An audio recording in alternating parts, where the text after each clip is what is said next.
Hey guys, it's MikeGoG, the King Arthur Legends Rise video. You go out on a business trip, you come back and there's a lot going on in the game, which is pretty exciting. I did miss a very crucial few days in King Arthur, so we're going to jump into it and kind of go over what's been going on. First and foremost, everybody's most excited. We got a new character in the game. Brennan, I've looked briefly at his kit. It looks pretty strong. He has definitely been disrupting arena at the high end and kind of stirring up the meta, which is kind of what you want. I think it's a great thing when you can introduce a new character and really start having different theory crafts coming together that kind of disrupt what is the commonplace. So it seems like a pretty cool champion. Has some utility utilizing Gilroy as a partner, it looks like, which is kind of interesting, especially with Gilroy being one of the we'll say the least used legendary characters in the game. Although he did recently go through a little bit of a buff, it sounds like, as well. So we'll take a peek at that and see what's going on. I do feel like I'm going to have to press my luck and see about getting going here. We've got another 8 days on this event. I have 34 summons plus some rubies. So I think I'll be able to get them. It just depends on where I can get rubies or summons to wrap up that 60. If we jump over into the events, we've got the event with Brendan going on. You get upgraded points when you use these champions here in his kind of, I guess, temporary dungeon they have. So it's been pretty fun. I've got stuck on level 7 in hard and have not been able to beat it. But I haven't really been able to put any effort in. I've been traveling, and so I basically get in the game and just do everything I can as fast as possible, and then I'm out. But as we go through all these guys, once you acquire Brendan, you've got these rewards you can pick up over here, which are going to help you kind of move them along. This would be great to get prior to getting him, and that way it would help you get them. That'd be pretty cool. But I guess after you get him, you're going to need to replenish that supply anyway, so that'll be a good thing there. Then you can clear Frozen Plains with Brendan, who has that heal disruption. Kind of takes the place of maybe an Accolone. I've been putting off building Accolone for so long that if I get Brendan, maybe I still don't have to build him. So we'll see how that goes. We got the stamina event helping you kind of get a little bit extra things going on, and then the arena participation event with getting more stamina to move through some of these events. So all in all, I think there's quite a bit going on in the game right now. It feels good. It feels healthy. And like, I know there was a lot of negativity stirring around about King Arthur and what's going on, but it seems like they were taking a breath to figure out what they want to do moving forward. Still have some work to do on Gorgos. I decided to actually do this event, A, for the added stamina, but B, for the gold, because I always need gold. So even though it's not the best time to do an event like this, because everything else is going on, I felt like it was necessary for me. The other thing is I don't have Brennan yet, so all that stamina that I am using, at least I'm putting it to something. So that's pretty good. And then the Prankster's gift box is about wrapping up. I do have several of these we can pull today as well, to see about pressing our luck and what we can get. Maybe we can get some upgraded summons in there and get us closer to Brennan. In the clan war, my clan did pretty well.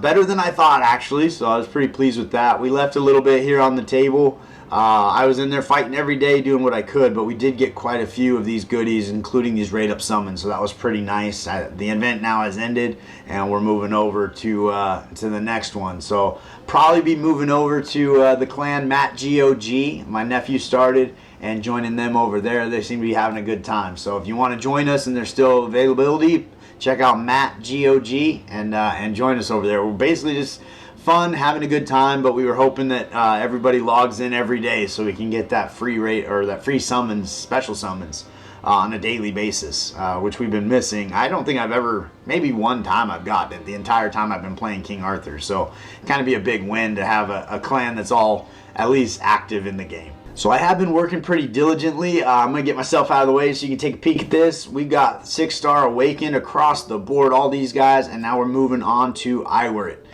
Which I do have some awakening abilities to go through, but she is my primary focus at this point in time. So with that 6-star awaken, I get that banner, added piece of equipment to put on them and start to boost their stats a little more, just to help me out in some of these places I'm getting stuck.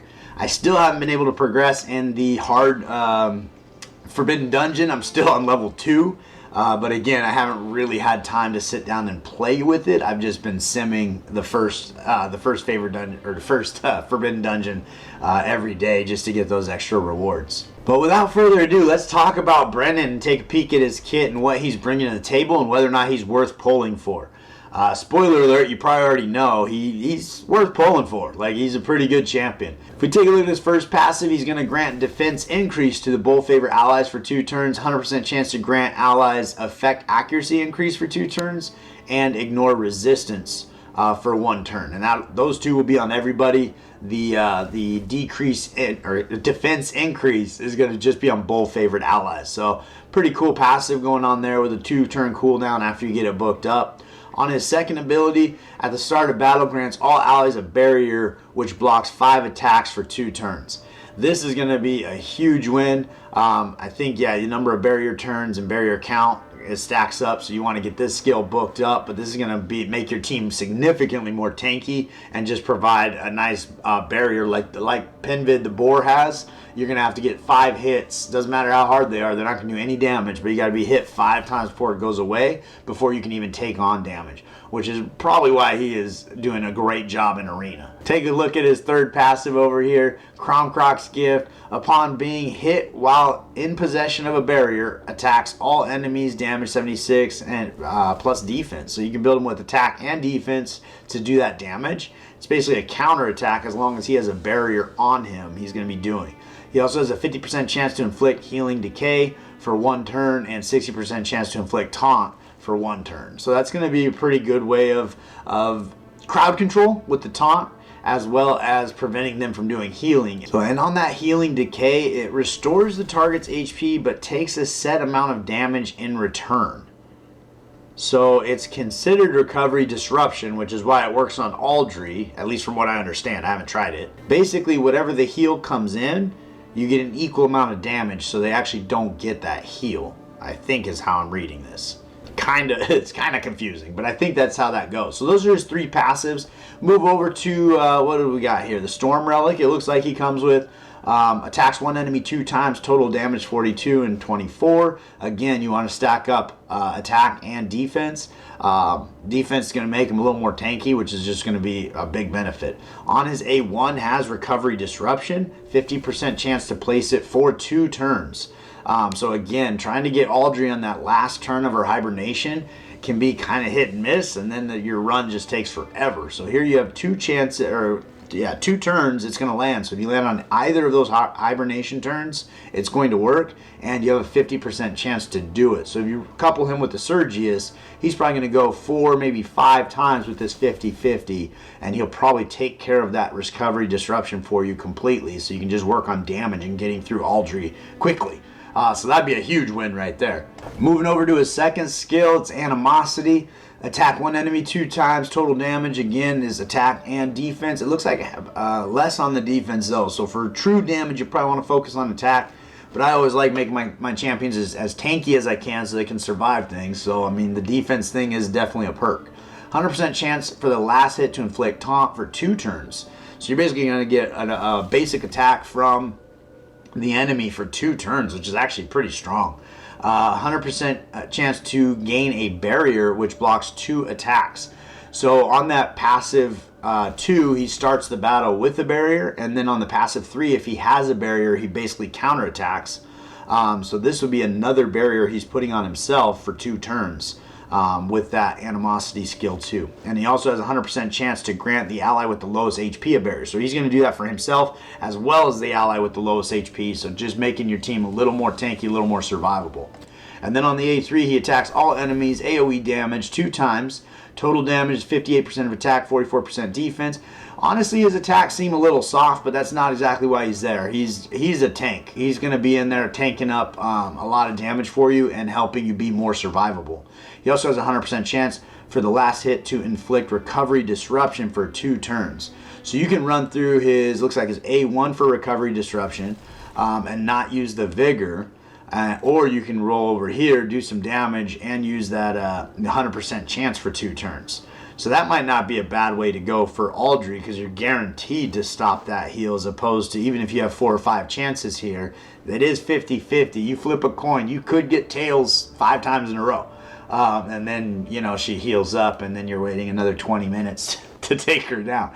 But here's a 100% chance. So if you want to use the Vigor on that and create that auto team, I think that's going to be a great way to go. So all in all, I think he's a great champ. Anytime, again, like we talked about, breaking up the meta and just kind of stirring things up a little bit, it's kind of a cool thing. It just kind of makes things more interesting, and then you start figuring out ways to work around it. Some other big news is in the special event summon, Nika entered the summoning pool, so she is available now for summons, which is going to be a big win. If you can get her all the way to that Chivalry level 8, you'll be doing yourself a huge favor.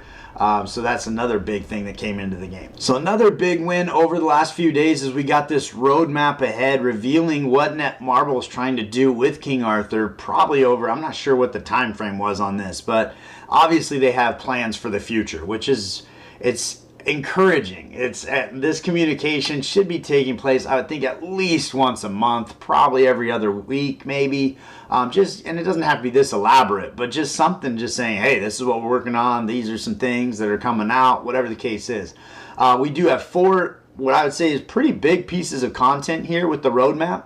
That are pretty exciting, and they all kind of have different attributes, and we get to vote on which one we want them to prioritize, which is kind of fun. So we're getting some pretty basic information. Most of you probably already voted, so I'm going to go through this just in case you haven't seen what's going on here. If you go to Netmarble and into the dev notes, you look at the most current one, that's what's going on right here.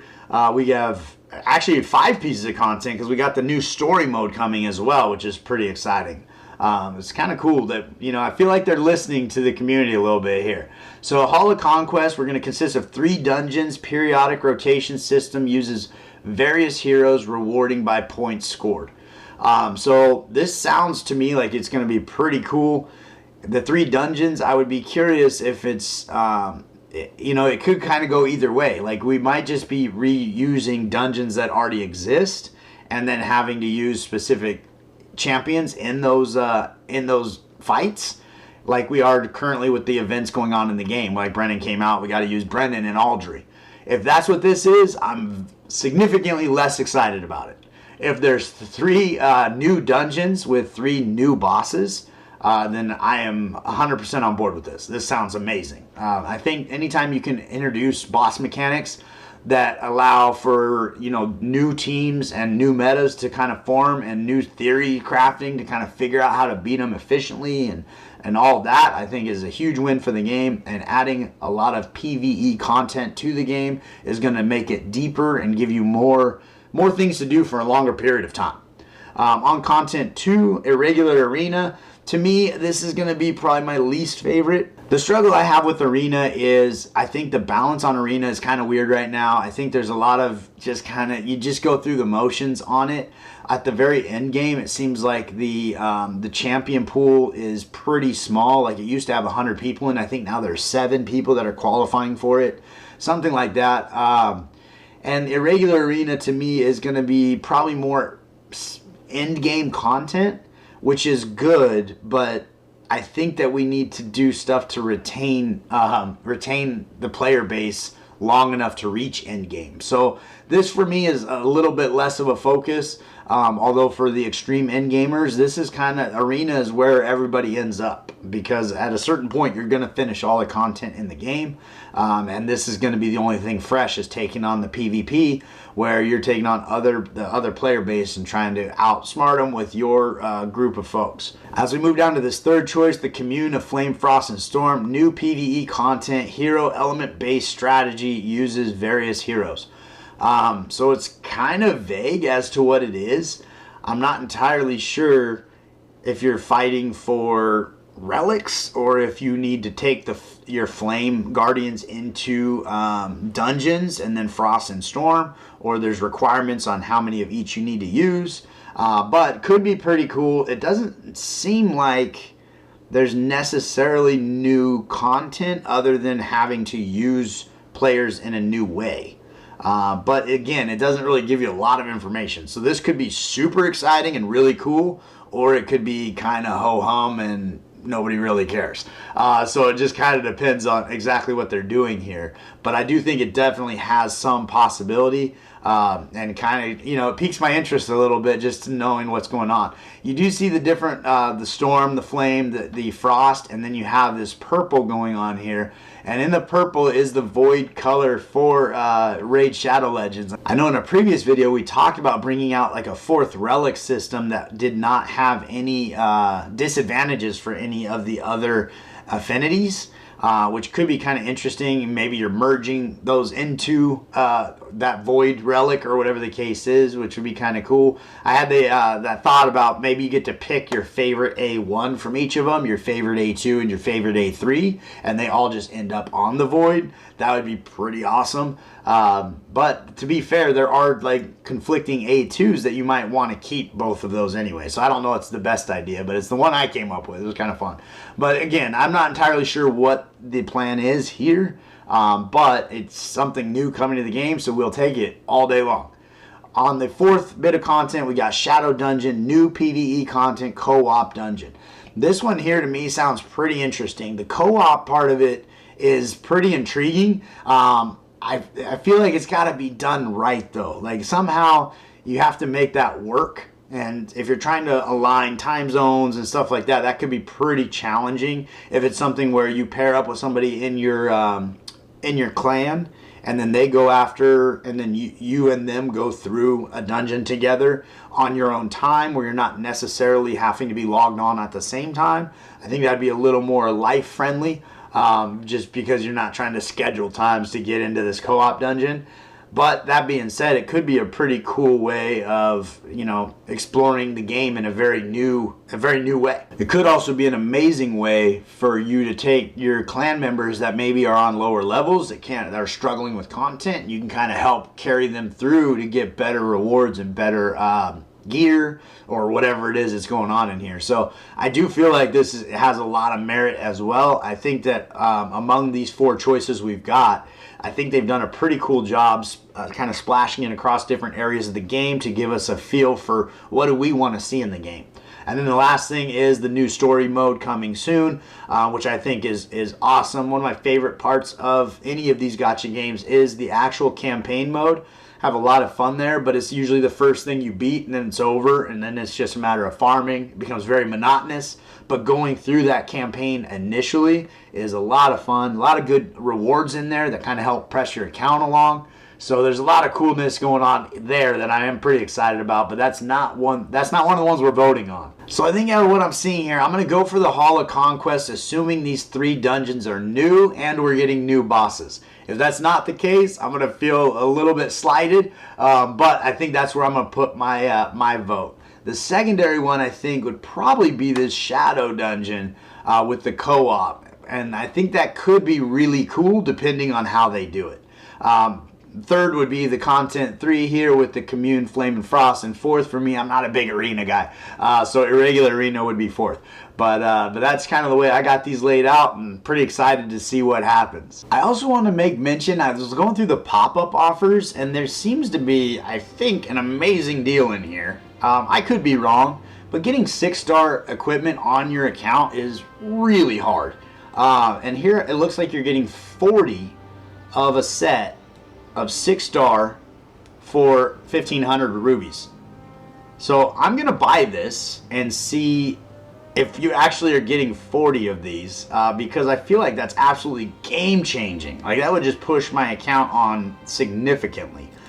So if this ends up not, you can buy 3 of them. That's cool. I'm going to hold on. I'm going to buy 1 right now and just see how it goes.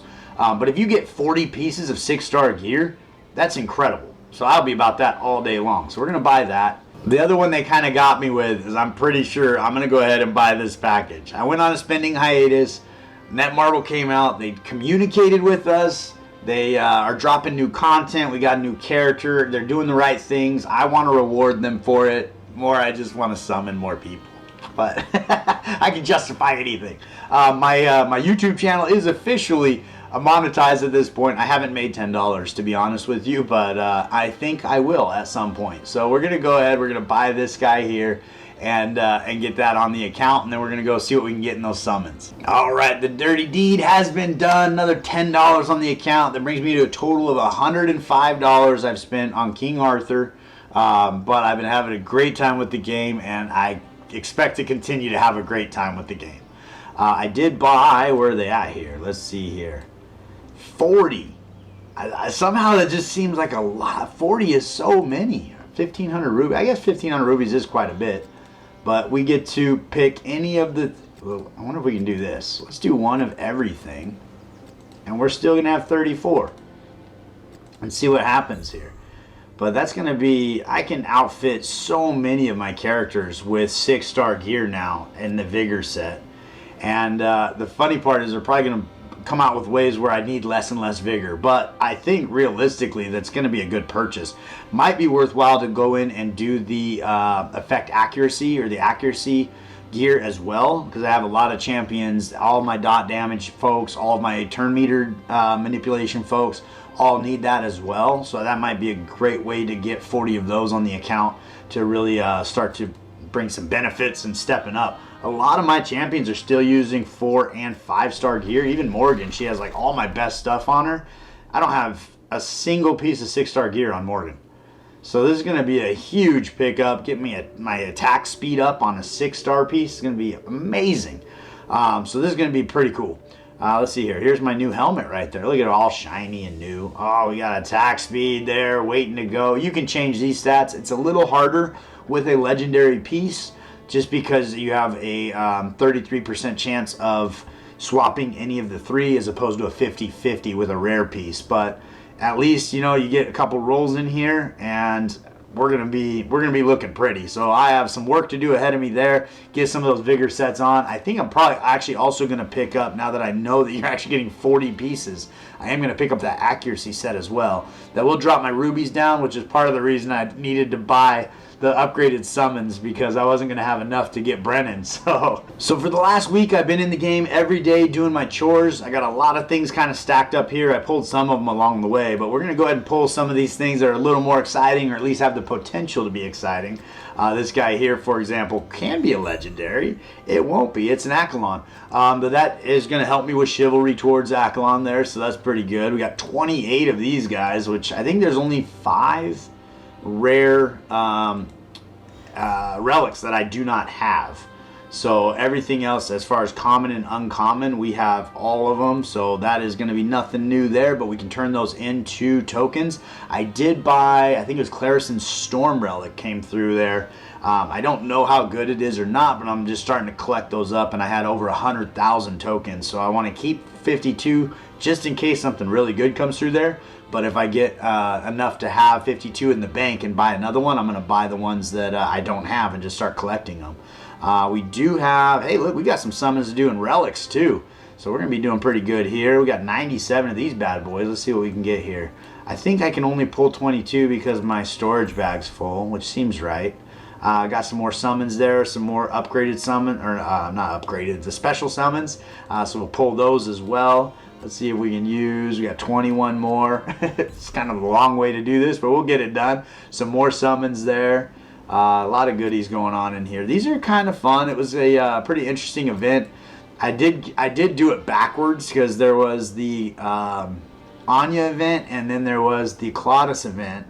And I did the Anya event first where you could actually get these, and then the Claudius event you couldn't, it wasn't part of this thing. So then while I was using all the stamina to finish the Claudius event, I wasn't getting any of these guys. I was like, oh, that was a bonehead move, but didn't really know. So, you know, you can't really get on myself too much about it. But yeah, we're stacking up some, this is going to be quite a summoning session we're putting together here. Eventually we'll get through all of these. I should go and clean out my item box, especially now that I have all that 6-star gear. But we'll keep on keeping on. We're almost done anyway. So we keep these guys rolling. And we got another some more rubies. That's pretty big too on the rubies. I didn't see where I started. I think I was in the 20s. So I've picked up quite a few of these. Although I think I had some in my inbox from the coupon codes. If you guys aren't on the Netmarble website supporting a content creator, I would highly recommend it. I've debated doing it. I don't think I'm going to. And the reason for that is they have specific requirements of videos, live streams, stuff like that.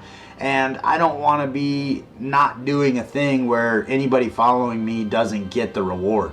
I've been actually supporting Odd One Gaming. He seems like he's super into it. He does all the videos they require to make sure he gets all the codes out that are good. So thank you, Odd One Gaming. Really appreciate you. I've been supporting him, and I would recommend supporting him because, or some content creator, because you do get rewards in there. They give out coupons and you put those in game, and then you get summons and you get stamina and all kinds of goodies. I did the bonehead thing. Oh man, I paused the video. My brother called me. I was on the phone with him and I forgot to hit record, and I just went through 20 minutes of summons talking to myself in a room.